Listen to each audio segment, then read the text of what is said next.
नमस्कार, मैं हूं आपके साथ मीमांसा मलिक। रात के 9 बज रहे हैं। राजधानी दिल्ली के मेहरौली में विकास प्राधिकरण द्वारा अवैध निर्माण के खिलाफ अभियान चलाया जा रहा है। अभियान तीसरे दिन भी रविवार को जमकर बवाल हुआ। आखिर डीडीए ये कार्रवाई क्यों कर रहा है, रविवार को हुआ क्या, ये पूरी जानकारी इस रिपोर्ट के जरिए देखिए और समझिए।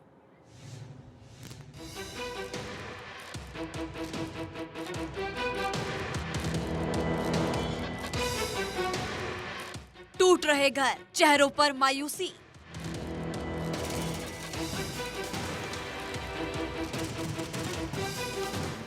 मेहरौली में विध्वंस का अभियान जारी। बुलडोजर का प्रहार, विरोध जोरदार।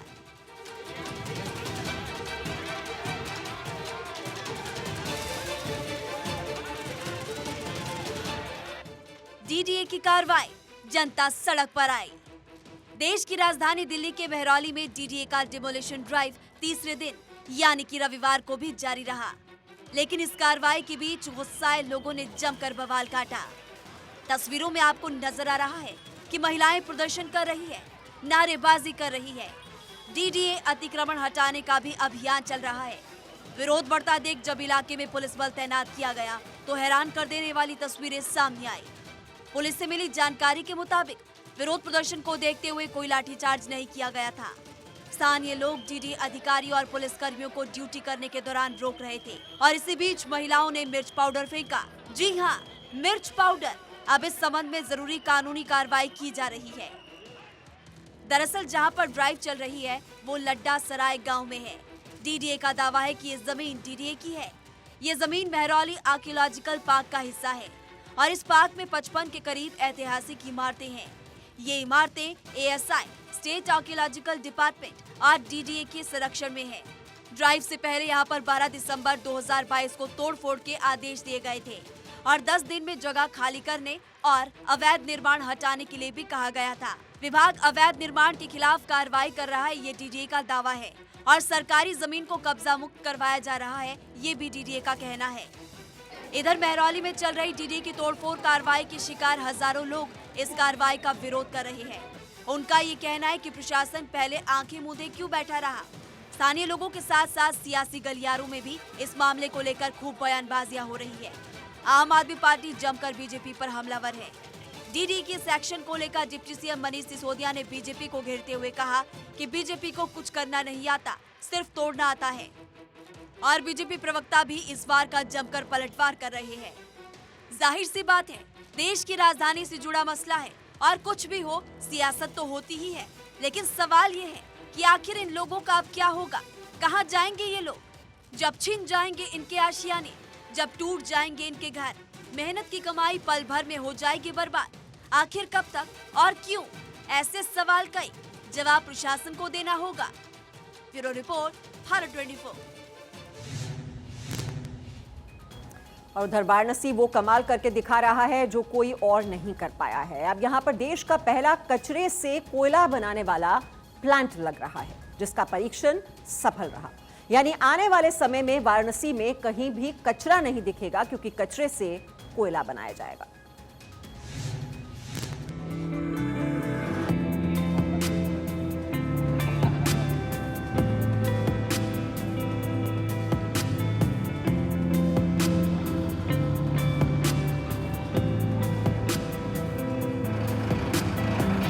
वाराणसी के रमना में कचरे से कोयला बनाने वाला देश का पहला प्लांट लगाया गया है, जिसकी एक इकाई हर दिन 200 टन कचरे से कोयला बनाने में सक्षम है। परीक्षण के दौरान 70 टन कोयले का उत्पादन हुआ। इस प्लांट को लगाने वाली कंपनी मैकॉबर बीके है।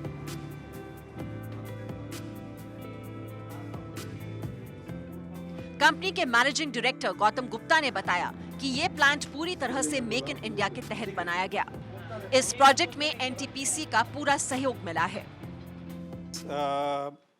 इस प्लांट को इतने बड़े स्केल पर, बिल्कुल सही बात है आपकी, कोई भी नहीं किसी ने नहीं किया है अभी तक, और ये पहला प्लांट है इस देश का और शायद कि इस वर्ल्ड का ये पहला प्लांट है जिसमें इस टेक्नोलॉजी को यूज़ करते हुए एक म्यूनिसिपैलिटी के कचरे को हम कोयले में परिवर्तित कर रहे हैं। चलिए अब आपको कचरे से कोयला बनाने वाले इस प्लांट के बारे में बताते हैं। कचरे से बनेगा कोयला। प्लांट में अभी 1 यूनिट लगाई गई है। 1 यूनिट से हर दिन 200 टन कचरे से बनेगा कोयला। प्लांट में 200 टन क्षमता की 2 और यूनिट लगाई जाएंगी। प्लांट से हर दिन 600 टन कचरे से 200 टन कोयले का होगा उत्पादन। विकल्प के तौर पर एक और यूनिट होगी तैयार। इस प्लांट के प्रोजेक्ट मैनेजर ब्रिजेश कुमार सिंह ने बताया कि सरकार और वाराणसी प्रशासन ने पूरा सहयोग दिया। और पहला ट्रायल हमारा सक्सेसफुल हुआ सितंबर मंथ में। उसके बाद पिछले हफ्ते हमने एनटीपीसी के जो उन्होंने अपने टेंडर में दिया है उसके हिसाब से हमको 72 घंटे चला के दिन रात चला के फुल लोड पे चलाना था।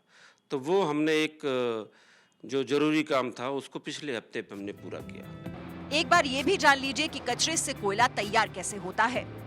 कचरे से कोयला बनाने तक की 4 प्रक्रिया होती हैं। सबसे पहले नगर निगम से प्राप्त कचरे को अलग अलग किया जाता है। इसके बाद इसे गर्म करके नमी निकाली जाती है। इस कचरे को छोटे छोटे टुकड़ों में तोड़कर इसे फिर से गर्म किया जाता है और फिर इससे बने पाउडर को कोयले के आकार में ढाला जाता है। कचरे से कोयला बनाने वाले प्लांट की पहली इकाई का परीक्षण सफल रहा है। इसके बाद की प्रक्रिया को जल्द पूरा कर लिया जाएगा। दिसंबर तक प्लांट पूरी क्षमता के अनुसार बनकर तैयार होगा और हो सकता है खुद पीएम मोदी इसका उद्घाटन करें। आत्मनिर्भरता की ओर हमारा भारत आगे बढ़ रहा है और अच्छी बात तो ये है कि कचरे से कोयला तैयार होगा जो कि अलग अलग जगहों पर इस्तेमाल हो सकता है। वो ग्रीन हाइड्रोजन जो बनता है वो पानी से, बाद में जो कचरा है हमारा म्यूनिसिपल वेस्ट जैसे गाजीपुर की टेकड़ी में पड़ा है उसमें से ऑर्गेनिक वेस्ट निकालकर वो बायोडाइजेस्टर में डाल के उससे बनेगा और बायोमास से बनेगा। अभी ऐसा है कि ये जो कारपोरेशन में कचरा होता है तो मैं आपको जरूर कहूँगा कि 2 प्रोजेक्ट, एक नागपुर में जहाँ का मैं सांसद हूँ, हमने 7 साल से नागपुर का टॉयलेट का पानी बेच दिया है। आप इमेजिन करोगे कि हमें टॉयलेट का पानी बेचकर शहर का कितना पैसा मिलता है? 300 करोड़ रुपए मिलते हैं टॉयलेट का पानी बेचकर। जरूरत है आगे भी ऐसे प्लांट्स तैयार करने की ताकि कचरा भी ठिकाने लग सके और देश का विकास भी हो। Bureau report, Bharat 24। और त्रिपुरा विधानसभा चुनाव जैसे जैसे पास आ रहे हैं, सियासी टक्कर उतनी ही जोरदार देखने को मिल रही है। बीजेपी अपनी पूरी ताकत के साथ चुनाव प्रचार में जुटी है। आज अमित शाह ने त्रिपुरा का दौरा किया, बीजेपी के लिए वोट मांगे तो विपक्ष पर हमलावर दिखे।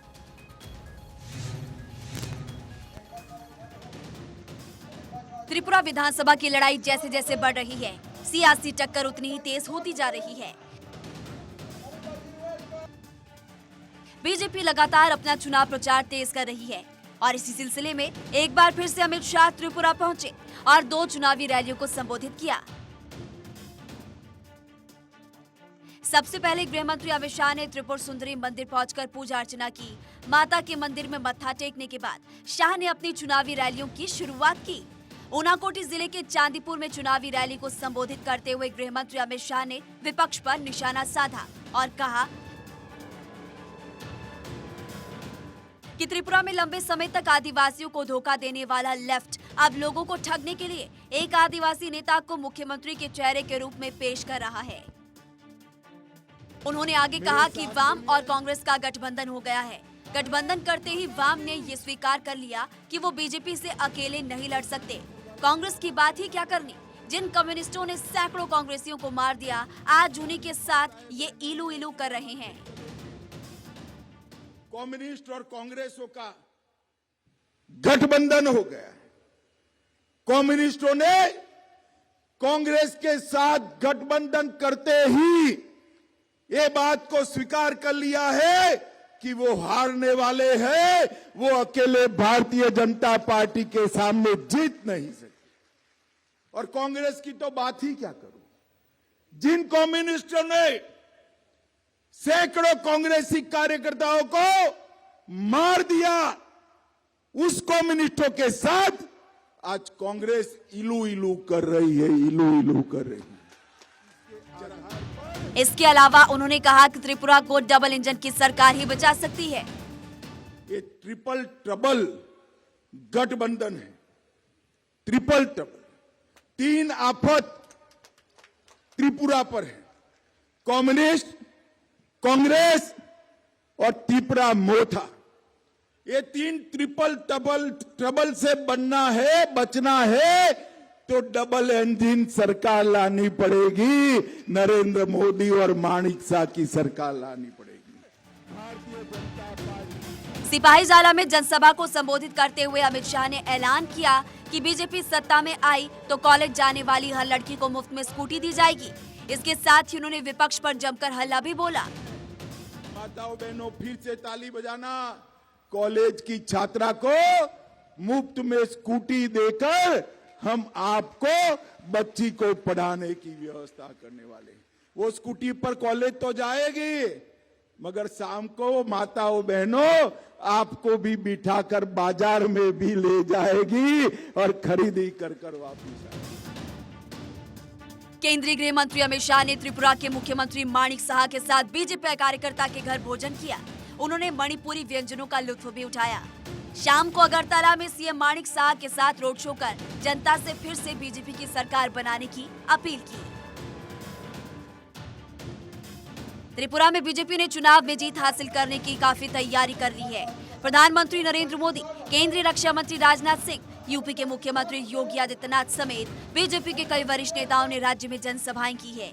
बता दें आपको कि त्रिपुरा की 60 सदस्यीय विधानसभा के लिए 16 फरवरी को मतदान होगा। मेघालय और नीदरलैंड में 27 फरवरी को मतदान होना है। इसके बाद तीनों जगह की मतगणना 2 मार्च को होगी। Bureau report, Bharat 24।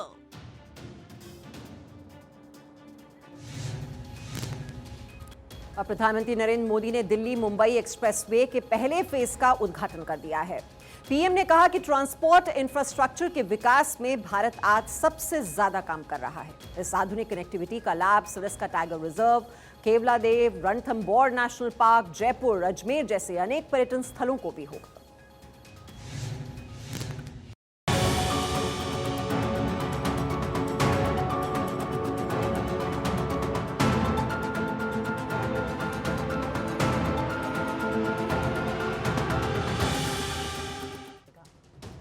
राजस्थान में इस साल के अंत में विधानसभा चुनाव है और उससे पहले बीजेपी ने चुनावी रणनीति को जमीन पर उतारना शुरू कर दिया है। चुनावी साल में प्रधानमंत्री मोदी दूसरी बार राजस्थान पहुंचे हैं। बता दें कि सबसे पहले दौसा में दिल्ली मुंबई एक्सप्रेसवे के पहले चरण का उद्घाटन किया और फिर दौसा में ही जनसभा को संबोधित करते हुए पीएम ने कहा कि कांग्रेस हमारे सैनिकों के शौर्य को कमतर आंकती है।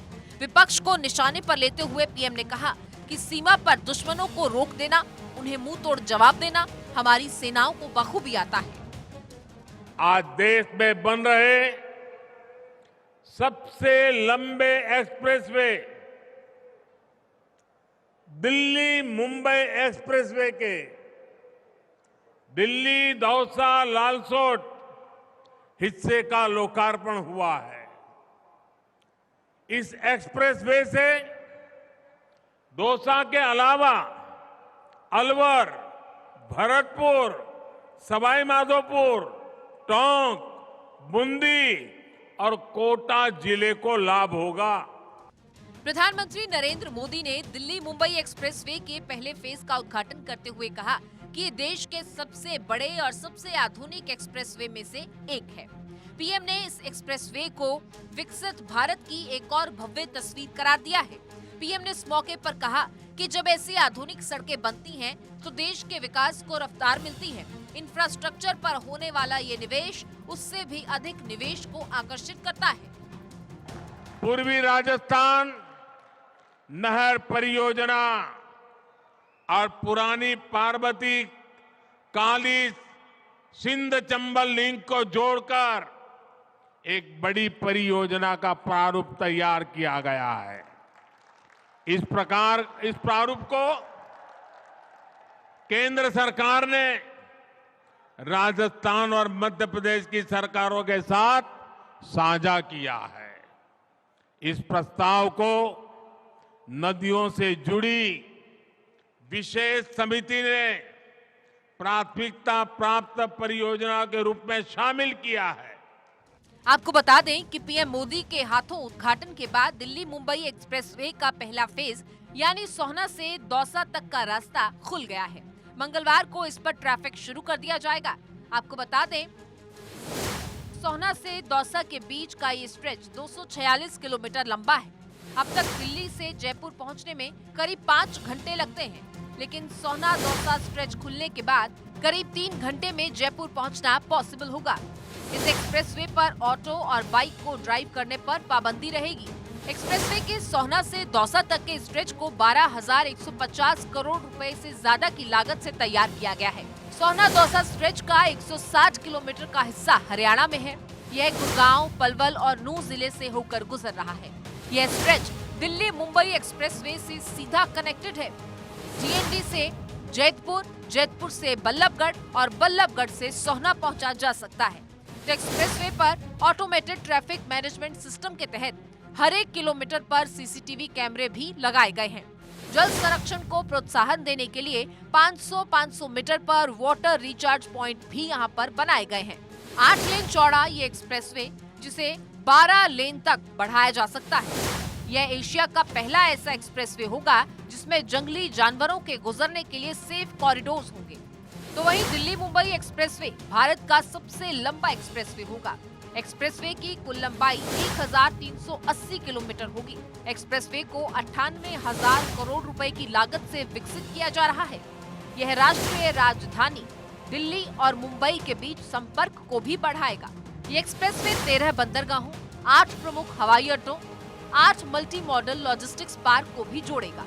एक्सप्रेसवे दिल्ली, हरियाणा, राजस्थान, मध्य प्रदेश और गुजरात समेत महाराष्ट्र से भी गुजरेगा।